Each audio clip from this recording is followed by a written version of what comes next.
Berikutnya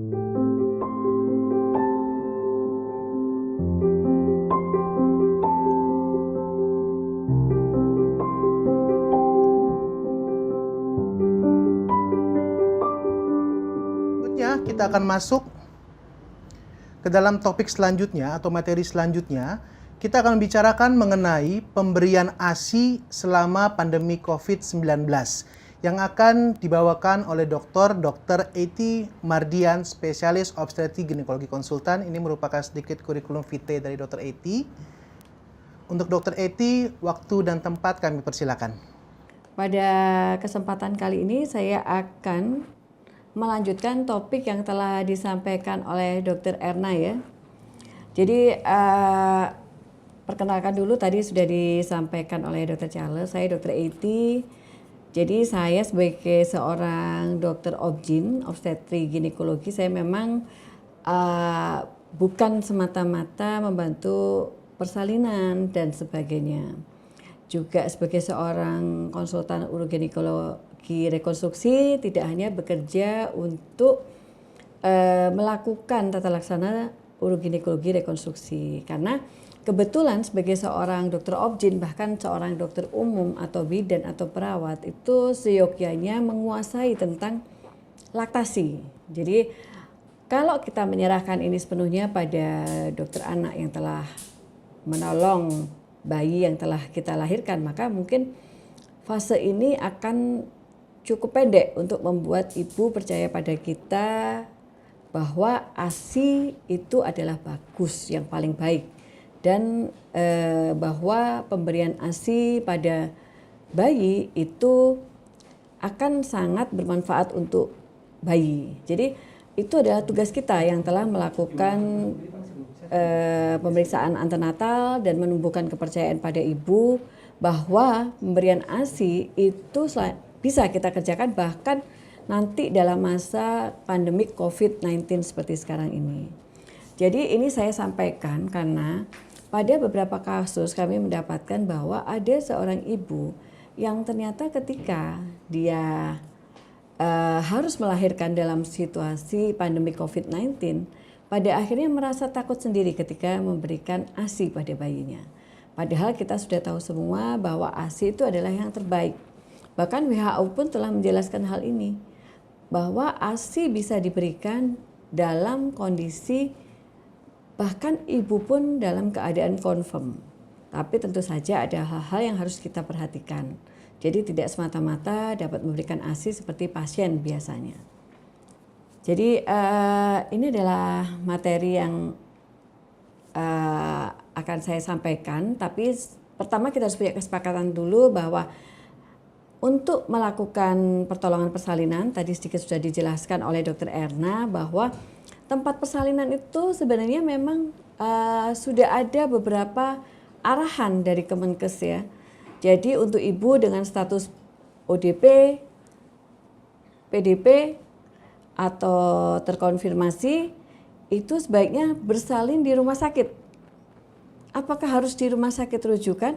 Dulu iya. Jadi kita bisa membaca bersama-sama bahwa harus dilakukan di rumah sakit rujukan. Tapi dalam kondisi seperti sekarang ini ternyata rumah sakit rujukan pun sering penuh ya. Jadi seringkali di rumah sakit rujukan si ibu tidak mendapat tempat. Lalu bagaimana? Lalu kita harus mempunyai jalan keluar bahwa asalkan tempat rumah sakit tersebut mempunyai fasilitas yang sesuai dan dapat dilakukan tempat pertolongan persalinan di situ, maka dia boleh bersalin di tempat itu. Tidak harus menunggu rumah sakit rujukan kosong. Iya. Lalu yang sesuai itu seperti apa? Yang sesuai itu ternyata tidak harus selalu dalam keadaan tekanan negatif. Jadi itu sudah ada rujukannya. Tapi yang perlu disiapkan adalah bahwa ibu harus selalu dalam keadaan mengenakan masker surgical tadi seperti yang telah dijelaskan oleh Dr. Erna. Penolongnya siapa? Ya sebaiknya penolong yang memang sudah terlatih. Dan penolong ini pun sebaiknya memakai APD level 3, apalagi bila pasien dalam keadaan PDP atau sudah terkonfirmasi. Tapi bila ibu dengan status bukan ODP, PDP atau terkonfirmasi, maka beliau bisa bersalin di mana saja di Fasiankes sesuai dengan kondisi kebidanan. Karena itu nantinya pengetahuan tentang ASI ini harus bisa dipahami oleh mereka yang melakukan pertolongan persalinan baik di rumah sakit maupun di Fasiankes yang level 1 seperti misalnya di puskesmas, di bidan ya. Jadi ini kemudian yang berikutnya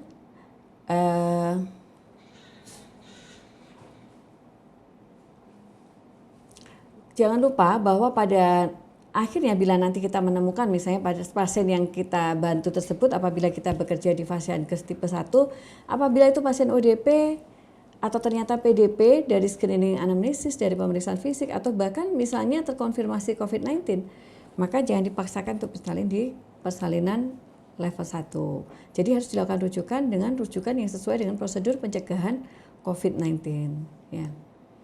Jadi nanti sebelum kita membahas bahwa ini pemberian ASI-nya seperti bagaimana, kita harus tahu dulu prinsip-prinsip penting yang harus kita pahami, yaitu satu adalah tentang keputusan WHO. Jadi WHO ini telah melakukan banyak kajian, jadi banyak penelitian, banyak kajian yang kemudian membuat ada beberapa statement yang dikeluarkan oleh WHO. Nanti kita akan lihat bahwa pada akhirnya WHO berani menuliskan bahwa ternyata dalam ASI itu tidak ditemukan virus. Ya, jadi tidak ada virus COVID-19. Dan kemudian kita juga harus paham bahwa sedalam kita memberikan ASI itu kita harus bisa melakukan pertimbangan yang baik ya. Pertimbangan baik bahwa proses menyusui mungkin akan menyebabkan kontak dekat dengan bayinya. Tapi jangan lupa bahwa ternyata ASI itu mengandung bahan-bahan yang dipergunakan, yang diperlukan untuk meningkatkan kekebalan tubuh bayi. Terutama imunoglobulin yang bahkan imunoglobulin A ini bisa diharapkan dapat mencegah terjadinya penularan COVID-19 dari ibu kepada bayinya. Jadi ini menjadi tantangan tersendiri ya. Dan harapannya nanti dengan pengetahuan kita ini kita bisa melakukan penanganan laktasi di masa pandemik ini dengan baik tanpa mengurangi hak seorang bayi untuk mendapatkan ASI dari ibunya. Jadi ini pedoman global WHO, tentu saja ini sudah melalui banyak kajian dan juga ini beberapa referensi yang disampaikan yaitu dari Clinical Management of COVID-19 Interim Guidance pada 27 Mei 2020. Kemudian dari UNICEF juga telah ada referensi tentang Infant and Young Child Feeding in the Context of COVID-19 pada Maret 2020, juga tentang IBM Statement of Coronavirus.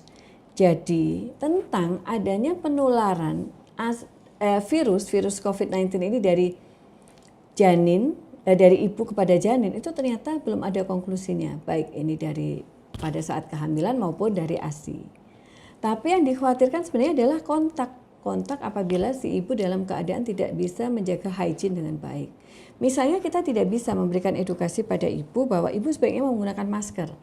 Atau misalnya kita tidak bisa menyampaikan pada ibu, kita lupa bahwa ibu nanti ketika ibu memberikan ASI atau melakukan pompa, tolong ibu cuci tangan dulu yang bersih. Jadi hal-hal seperti ini harus kita sampaikan dengan sangat baik supaya ibu bisa melakukan hand hygiene, bisa melakukan proses sanitasi dengan baik dalam rangka mencegah penularan virus dari ibu kepada bayinya. Ya. Jadi dalam penelitian terbatas ternyata tidak diketemukan virus SARS-CoV-2 pada ibu menyusui yang terkonfirmasi positif COVID-19. Ya, saya ini mungkin ke depan kami harus melakukan penelitian ini supaya hasil ini pun bisa tersebut bahwa Surabaya, Indonesia telah melakukan penelitian ini dengan baik dan bisa kita share kepada siapapun ya. Jadi dengan adanya dua fakta ini bahwa transmisi vertikal ini belum dapat dikonklusi, dan juga sudah ada penelitian terbatas bahwa tidak ditemukan SARS-CoV-2 dari ibu menyusui yang terkonfirmasi positif COVID-19 pada ASI, maka pedoman global WHO menyebutkan bahwa ibu dengan COVID-19 itu dapat terus menyusui dan memberikan ASI kepada bayinya. Tapi yang perlu dicatat adalah bagaimana caranya. Jadi nanti caranya itu tergantung pada status si ibu. Status ibu yang confirm positif tentu saja tidak bisa kita samakan dengan ibu yang masih OTG tanpa gejala atau dengan gejala yang sangat ringan, misalnya pada kasus ODP. Nanti akan saya jelaskan. Jadi ini telah dinyatakan juga oleh WHO ya dalam statementnya bahwa virus yang dapat menyebabkan gejala COVID-19 itu ternyata tidak dideteksi dalam ASI. Tapi tentu saja ini penelitiannya memang masih terbatas dan sampai sekarang di dunia pun masih terus dilakukan penelitian-penelitian yang harapannya nanti bisa memberikan rekomendasi yang lebih baik lagi supaya tidak terjadi penularan COVID-19 dari ibu kepada bayinya. Jadi salah satu studi adalah dilakukan di Wuhan bahwa peneliti ini mengumpulkan dan melakukan evaluasi dari ASI, yaitu terutama pada ASI yang dikeluarkan pertama kali pada 9 pasien yang mengalami COVID-19 saat kehamilan. Kemudian ketika dites ternyata dalam ASI tersebut tidak ada satupun yang dideteksi virus ya. Jadi ini diharapkan bisa memberikan pencerahan pada kita semua bahwa kekhawatiran bahwa pada ASI itu mengandung virus rasanya harus dibuktikan lagi ya. Kemudian yang lainnya WHO menyebutkan bahwa mereka merekomendasikan bahwa ibu yang dengan suspek atau confirm itu sebaiknya tetap diberikan pengetahuan yang baik tentang ASI dan tetap diinisiasi dan tetap kita berikan edukasi supaya dia melanjutkan ASI-nya. Ingat ya, ASI-nya. Jadi bukan tentang proses menyusui langsung, bukan, tapi ASI. Bagaimana caranya? Jadi kalau ibu ini ternyata mengalami COVID-19 yang confirm atau PDP berat, maka sebaiknya pemberian ASI itu tidak diberikan secara langsung ya. Karena apa artinya secara langsung? Maka kontak dengan ibu itu sangat dekat. Memang kita bisa dengan memberikan perlindungan dengan pemberian masker atau face shield pada si ibu. Tapi kekhawatiran itu tetap ada. Karena itu dianjurkan bahwa pada ibu ini diberikan edukasi untuk dilakukan ASI perah ya, pumping ASI supaya nanti ASI ini bisa diberikan secara tidak langsung kepada bayi. Jadi tapi dalam keadaan bagaimanapun sebaiknya terus diberikan edukasi ya, pilihan-pilihan. Jadi ASI itu memang penting. ASI itu punya banyak manfaat, tapi potensi penularan kita tetap harus menjelaskan. Kemudian WHO juga mengakui bahwa rekomendasi untuk ibu yang terinfeksi COVID-19 mungkin akan menyebabkan bayi ini harus selalu dekat dengan ibunya. Dan ini akan bertentangan dengan bahwa kalau kita ingin mencegah penularan COVID-19 maka kita harus menyuruh seseorang untuk melakukan physical distancing. Termasuk dalam ini kalau si ibu mengalami positif COVID-19 maka sebaiknya si ibu ini tidak terlalu berdekatan dengan bayinya. Jadi ada jarak yang harus dipatuhi. Ada sekat berupa pemutus kontak misalnya dengan masker dan lain sebagainya. Nah ini adalah suatu kontroversi yang harus dipecahkan bersama-sama. Jadi pada bayi risiko infeksi COVID-19 itu dikatakan rendah dan biasanya infeksi ini tidak ada gejala atau gejalanya ringan. Dan konsekuensi dari tidak menyusui kita harus tahu bahwa mungkin faktor-faktor kekebalan yang ada pada ASI itu tidak akan didapatkan oleh bayi yang tidak diberikan ASI oleh ibunya. Dan yang kedua kita harus paham juga bahwa apabila kita mengambil keputusan bahwa selain ASI tidak diberikan, ibu harus dijauhkan dari ibunya. Ingat bahwa fase golden period ketika ibu bisa dekat dengan bayinya itu adalah justru pada awal-awal persalinan. Karena itu ini perlu suatu siasat yang jitu supaya bayi bisa dapat ASI, supaya mendapatkan kekebalan dari bayi, dan golden period bayi dengan ibu itu bisa dapat tetap kita berikan pada ibu dan bayinya. Kemudian kita juga harus paham bahwa ini loh kenapa dari WHO itu tetap memperjuangkan bahwa ASI itu penting ya. Karena banyak sekali bahan-bahan yang bermanfaat yang bisa kita jumpai, kita semua jumpai pada ASI, yaitu misalnya adanya imun boosting ya. Jadi ada upaya-upaya, ada bahan-bahan yang dapat meningkatkan kekebalan pada bayi apabila mendapatkan ASI. Dan ini akan sangat jauh berbeda komposisinya dibandingkan dengan para ibu, bayi-bayi yang tidak mendapatkan ASI dengan secara sempurna atau bahkan ketika kita karena ketakutan kita, karena panik kita itu juga menyarankan pada si ibu supaya tidak memberikan ASI dengan alasan bahwa sekarang sedang dalam situasi pandemi. Kemudian kita harus paham juga bahwa ada yang disebut sebagai imunitas pasif oleh imunoglobulin tipe A yang itu akan mencegah terjadinya infeksi akan menurunkan risiko terjadinya infeksi juga. Jadi ini bayi sebaiknya dapat bahan-bahan ini yang hanya ada pada ASI.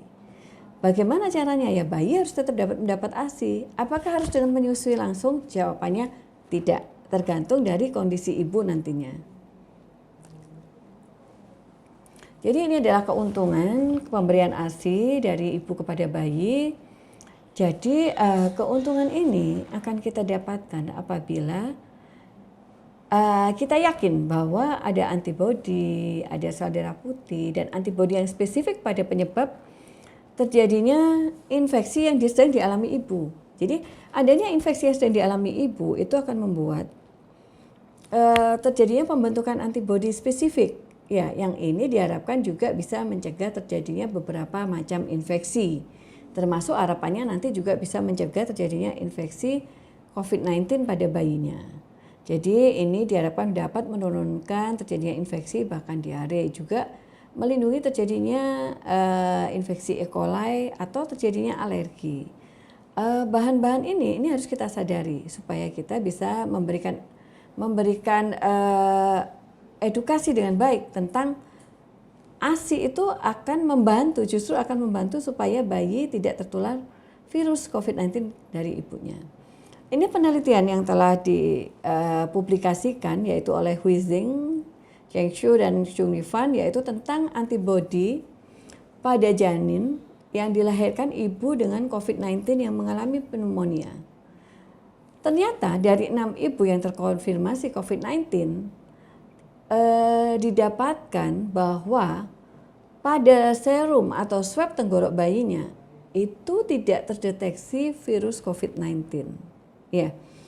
Jadi juga didapatkan bahwa konsentrasi imunoglobulin G itu ternyata meningkat pada 5 bayi.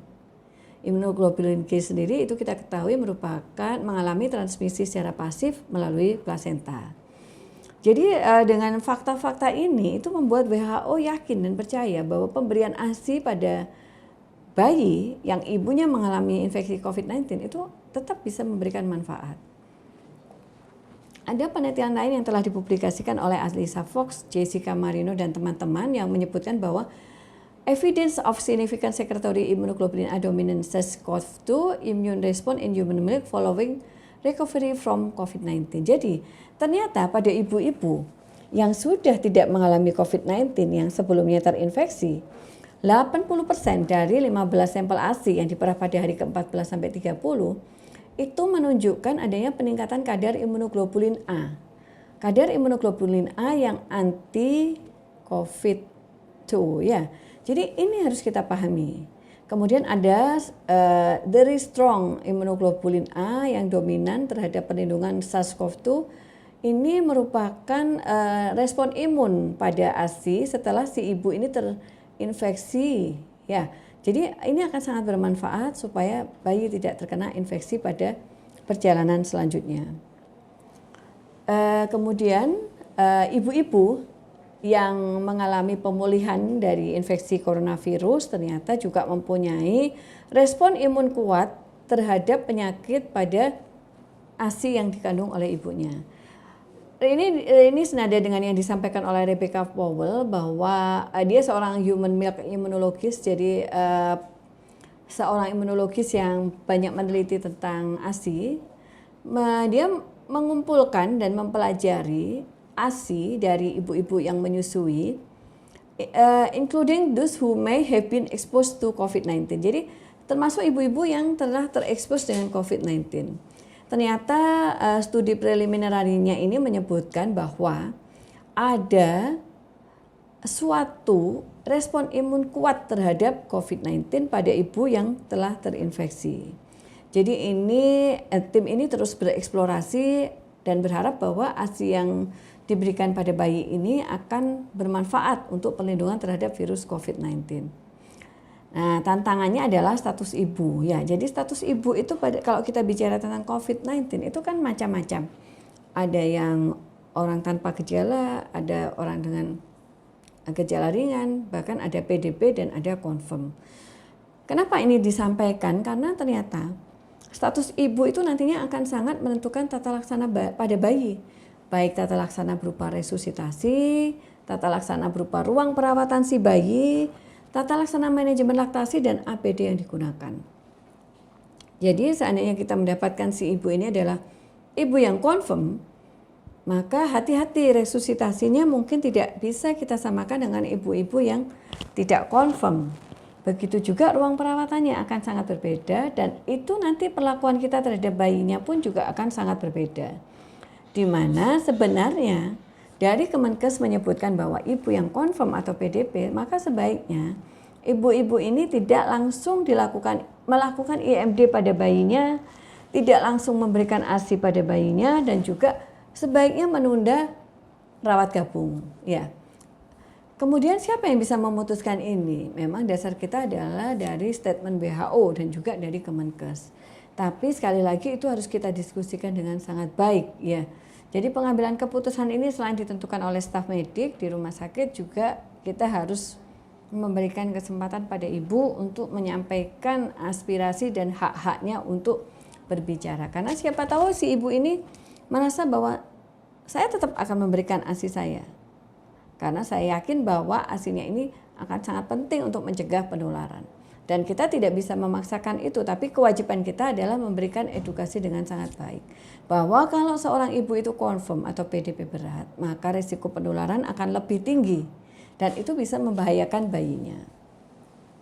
Jangan lupa, fasilitas rumah sakit baik di kamar bedah, kamar bersalin, ruang perawatan nifas maupun ruang perawatan perina dan NICU itu sangat mempengaruhi keputusan-keputusan manajemen dalam pada akhirnya nanti dia akan memberikan ASI secara langsung atau harus lewat ASI perah.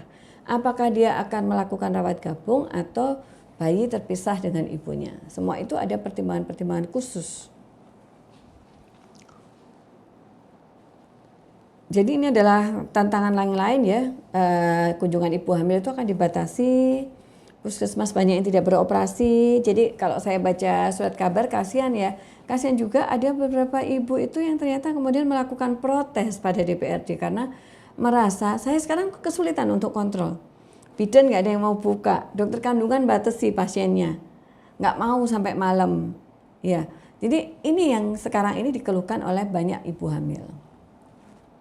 Sayang sekali, saya pun juga menemukan bahwa beberapa layanan konseling laktasi antenatal itu juga ternyata pada masa COVID-19 ini tidak berjalan dengan baik.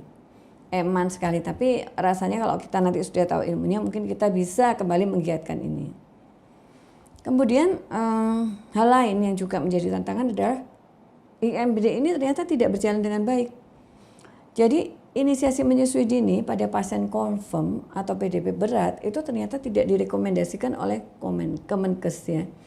Kenapa? Karena si bayi ini harus menghindari kontak erat dengan ibu.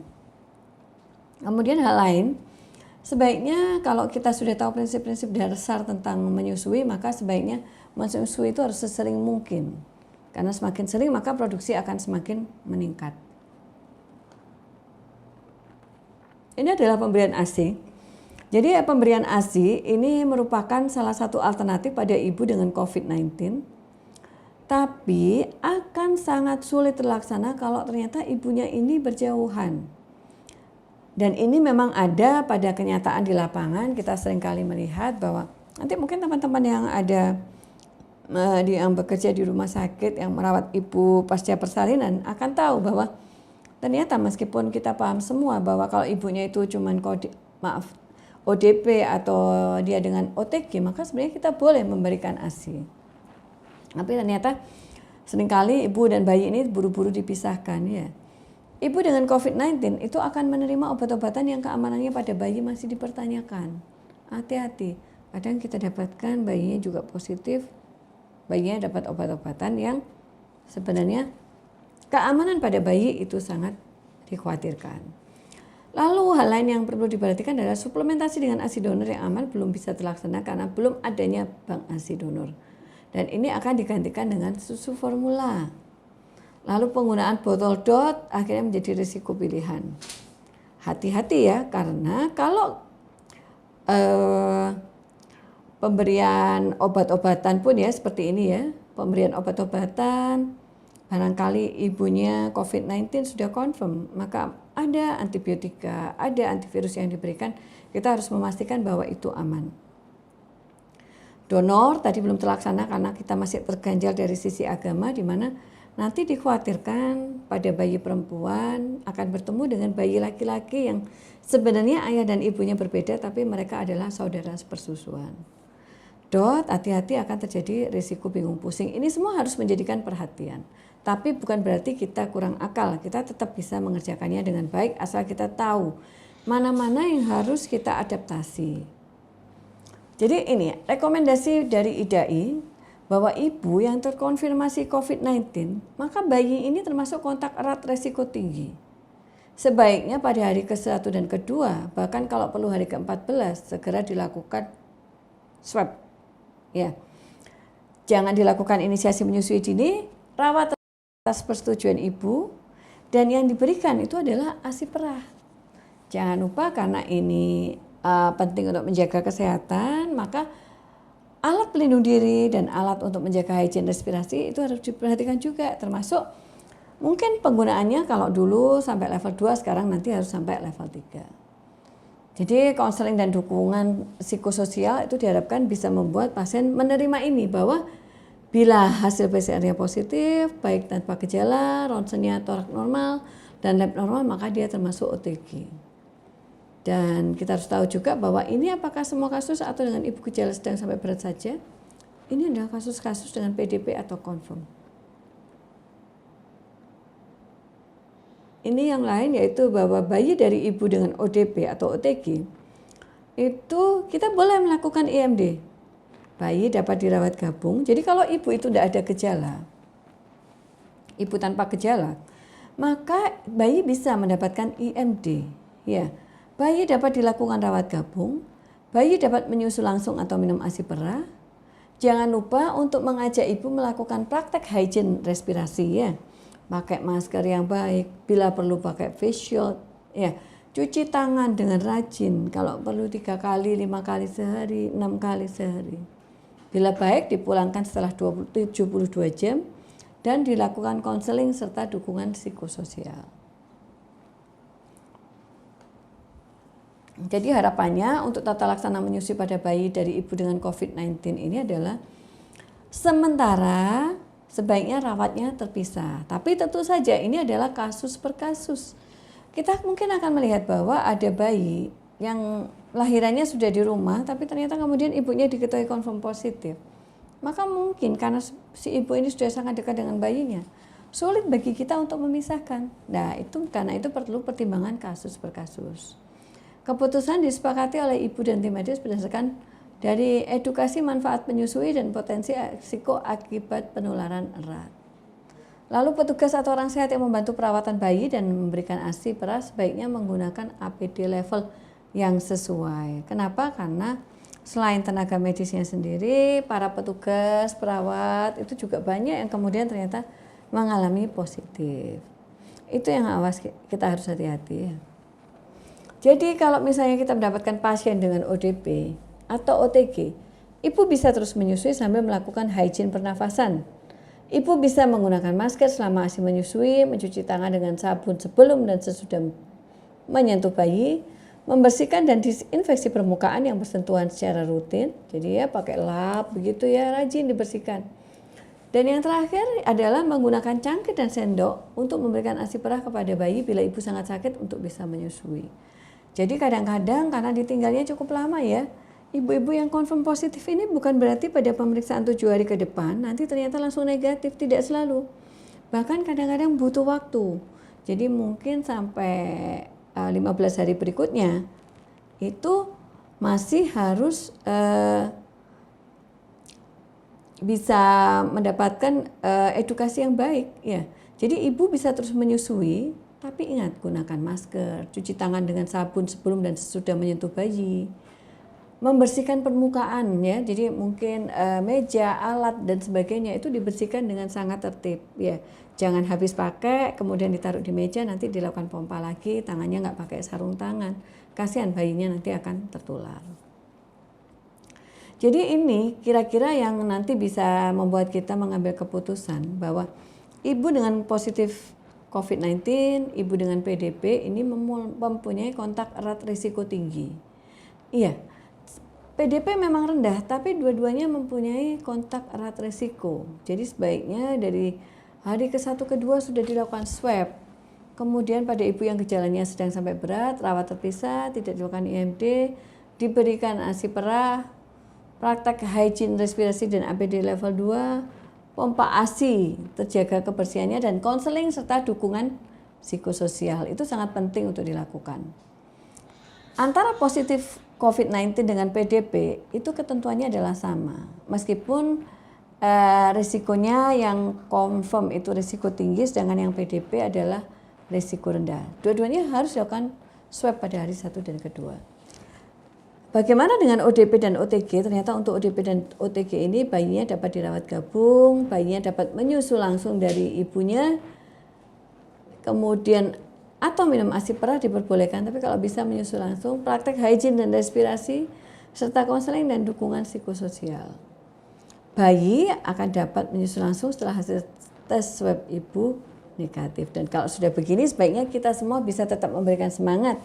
Iya, siapa tahu apabila semangatnya tumbuh, si ibu ini akan mampu melakukan yang namanya relaktasi. Jadi relaktasi itu mengembalikan proses menyusui dari yang tadinya sempat hilang, misalnya karena sakit dan sebagainya. Jadi ini ya, jangan lupa bahwa kita membedakan antara positif COVID-19 dan PDP. Sebaiknya dilakukan rawat terpisah, tidak ada IMD dan berikan ASI perah. Sedangkan yang ODP dan OTG, bayi dapat rawat gabung, dapat menyusu langsung atau ASI perah, praktek hygiene respirasi, konseling dan dukungan psikososial. Bayi dapat menyusu langsung setelah hasil tes swab ibu negatif. Insya Allah begitu. Jadi ini yang bisa saya sampaikan. Mungkin ada pertanyaan, silakan Bapak Moderator. Terima kasih Dr. Eti, cukup bagus sekali. Jadi memang dari presentasi Dr. Eti mengatakan bahwa memang ASI tetap yang terbaik bagi bayi. Tapi tadi di akhir dari slide-nya dikatakan ada kategori kapan dia rawat terpisah, kapan dia rawat gabung, kapan dia berikan ASI perah atau kapan dia berikan ASI langsung. Dr. Eti, ada banyak sekali pertanyaan yang masuk, tapi kami resume 3 aja ya dok.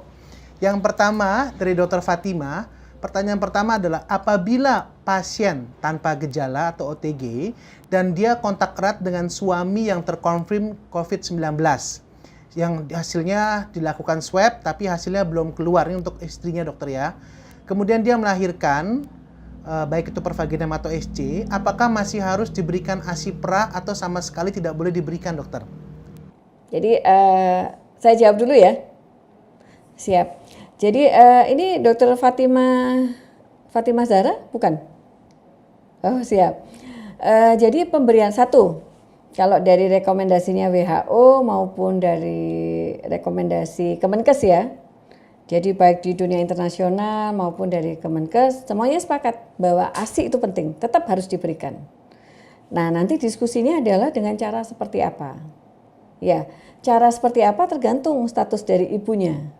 Kalau si ibu itu orang tanpa gejala atau ODP, boleh diberikan secara langsung, tapi tentu saja dengan protokol ya, protokol. Kalau kita sekarang menyebutnya kan protokol kesehatan yang baik. Ya, misalnya bagaimana protokol kesehatan yang baik? Ya, mencegah supaya tidak ada kontak langsung antara ibu dengan bayinya. Jadi kalau OTG atau ODP itu biasanya ASI boleh diberikan secara langsung. Tapi pakai masker ya, kemudian memakai face shield, kemudian ibu kalau perlu memakai sarung tangan ya. Ibu harus selalu ingat bahwa ibu janganlah kucek-kucek hidung, jangan kucek-kucek mulut lalu kemudian ngelus-ngelus bayinya. Ya sementara harus bersabar seperti itu ya. Sampai kapan? Sampai si ibu ini nanti dipastikan bahwa dia positif apa negatif. Kalau ternyata dia hasilnya negatif, silakan. Ya, karena kan ibu ini belum ada hasilnya ya. Kalau hasilnya negatif, silakan ibu bisa menyusui ASI secara langsung. Dia ya tetap dengan protokol kesehatan, tapi mungkin sedikit lebih bebas ya. Jadi pada pertanyaan tadi, kalau ibunya OTG sambil menunggu hasil swabnya dan ibu ini tanpa ada gejala, bagaimana? baik layan normal maupun operasi, ibu tetap boleh dilakukan inisiasi menyusui dini, ibu boleh dirawat gabung, dan ibu boleh tetap memberikan ASI secara langsung, tapi dengan cara-cara pencegahan supaya si bayi kalau nanti ternyata ibunya ini positif tidak tertular dari si ibu. Begitu Dr. Charles. Terima kasih Dr. Eti. Pertanyaan kedua dari Dr. Eni, tapi sepertinya sudah dijelaskan oleh Dr. Eti. Jadi Dr. Eni ini menanyakan sampai kapan tidak boleh menyusui secara langsung, apakah mengikuti hasil swab 2 kali negatif ataukah cukup 10 hari setelah klinis membaik ditambah 3 hari. Mungkin lebih spesifik berapa harinya dokter? Monggo dokter. Ya, jadi tentang kriteria ini memang masih ada perdebatan. Tapi kalau memang kita mau aman ya, kalau kita mau yakin bahwa memang si risiko penularan pada si bayi ini kecil, maka sebaiknya kita mengikuti ketentuan dari WHO. Jadi WHO itu menyatakan kan harus 2 kali swab, ya. Nanti kita ikuti 3 hari, 10 hari, baru boleh memberikan ASI secara langsung. Ya, tapi kalau misalnya sembari menunggu itu, tanpa gejala kita tetap bisa memberikan ASI secara langsung dengan tetap melakukan upaya pencegahan. Begitu Dr. Charles. Terima kasih Dr. Eti. Masih mau satu lagi dok ya? Ini sekarang banyak sekali yang masuk dokter. Pertanyaan ketiga dari Dr. Enrico Hervianto mengatakan bahwa pemberian ASI perah dari ibu dengan swab positif atau dengan rapid positif, apakah perlu dilakukan tindakan pasteurisasi dokter? Apakah terdapat virus pada kelenjar susu atau mamai dari seorang ibu yang terdiagnosis COVID-19? Baik, pertanyaannya bagus sekali ya. Kalau dari kelenjarnya, terus terang mungkin susah ya kita menjelaskan karena kelenjar kan di dalam ya. Tapi yang pasti beberapa penelitian itu memang menyebutkan bahwa ternyata tidak ditemukan virus pada ASI.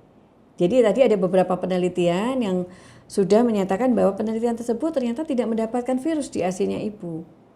Jadi kalau memang tidak ada virus di ASI-nya ibu, maka kita tidak perlu takut, tetap langsung begitu diperah bisa langsung diberikan.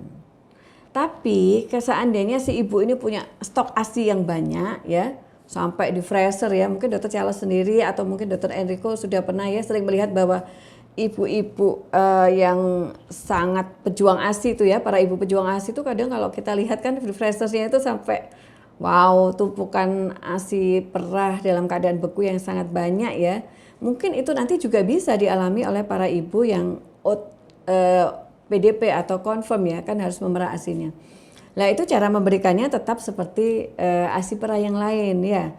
Jadi sebenarnya bukan proses pasteurisasi ya, tapi cukup direndam dengan air hangat. Sampai kapan ASI itu bisa bertahan? ASI, jadi kita harus paham semua bahwa ASI perah dari si ibu itu, kalau misalnya dia ada di ruang terbuka, dia mungkin bisa bertahan antara 6-8 jam. Tapi kalau dia disimpan di dalam lemari pendingin ya, lemari pendingin biasa bukan yang freezer, kalau kita letakkan pada ujung yang paling dalam, yang paling dingin, dia bisa bertahan sampai 1 minggu, 2 minggu. Tapi kalau dia di freezer bahkan bisa bertahan sampai lama ya. Dalam keadaan beku dia bisa bertahan sampai dalam waktu 3 bulan sampai 6 bulan. Jadi nanti cara memberikannya sama dengan ASI yang lain. Tidak perlu disterilkan ya. Cukup direndam dengan air hangat. Tidak perlu direbus. Ya, begitu Dr. Charles. Terima kasih Dr. Eti. Sangat jelas sekali penjelasan dari Dr. Eti mengenai pemberian ASI selama pandemi COVID-19.